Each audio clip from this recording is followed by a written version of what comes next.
मुत्तरादा छिन् थाहा छैन के गर्छिन् कहाँ बस्छिन् हिज पनि निधारीमा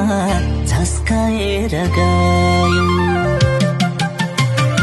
मेरी मायालुलाई कुनै कष्ट पर्यो कि